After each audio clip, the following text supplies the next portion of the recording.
ધોરણ 9 વિષય વિજ્ઞાન પ્રકરણ 8 ઉદાહરણ 8.2 કઈ વસ્તુમાં વધારે બળની જરૂર પડશે? 2 કિલોગ્રામ દળ ધરાવતી વસ્તુને 5 મીટર પ્રતિ સેકન્ડના દરે પ્રવેગિત કરવા માટે કે 4 કિલોગ્રામ દળ ધરાવતી વસ્તુને 2 મીટર પ્રતિ સેકન્ડ સ્ક્વેરના દરે પ્રવેગિત કરવા માટે. એટલે કે બે ઘટના આપેલી છે. આ બે ઘટનામાંથી કઈ ઘટનામાં વધારે બળની જરૂર પડશે તે આપણે કહેવાનું છે. પહેલી ઘટનામાં 2 કિલોગ્રામ દળ છે અને 5 મીટર પ્રતિ સેકન્ડ સ્ક્વેરના દરે પ્રવેગિત કરવાની છે. બીજી ઘટનામાં 4 કિલોગ્રામ દળ છે અને 2 મીટર પ્રતિ સેકન્ડ સ્ક્વેરના દરે પ્રવેગિત કરવાની છે. તો ચાલો આપણે પહેલી ઘટનાનું જોઈએ. તો પ્રથમ ઘટના માટે આપણે દળ, જેને આપણે m1 કહીશું, m1 બરાબર 2 કિલોગ્રામ કેટલા પ્રવેગથી પ્રવેગિત કરવાની છે? તો પ્રવેગ, જેને આપણે કહીશું a1, તો 5 મીટર પ્રતિ સેકન્ડ સ્ક્વેર. બીજી ઘટના માટે દળ, જેને આપણે m2 કહીશું, બરાબર 4 કિલોગ્રામ અને કેટલા પ્રવેગથી પ્રવેગિત કરવાની છે? તો કે પ્રવેગ a2 બરાબર આપણે તે 2 મીટર પ્રતિ સેકન્ડ સ્ક્વેર.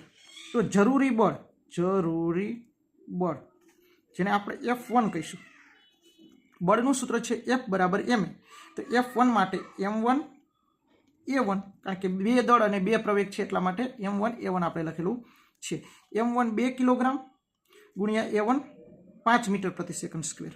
એકમ અહીં આપણે લખતા નથી, કોઈ જરૂર નથી. આ મળશે 5 ગુણ્યા 2 એટલે 10.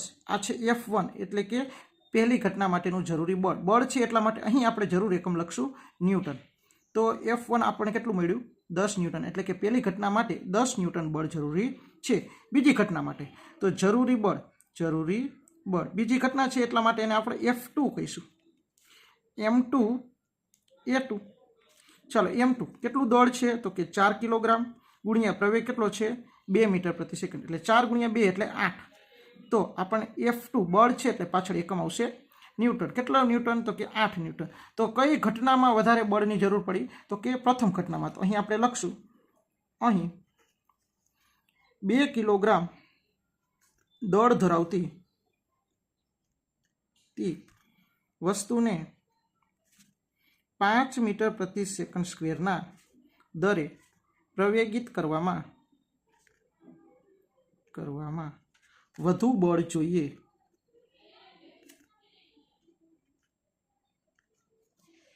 વિડીયો ગમ્યો હોય તો વિડીયોને લાઈક કરજો. Thank you.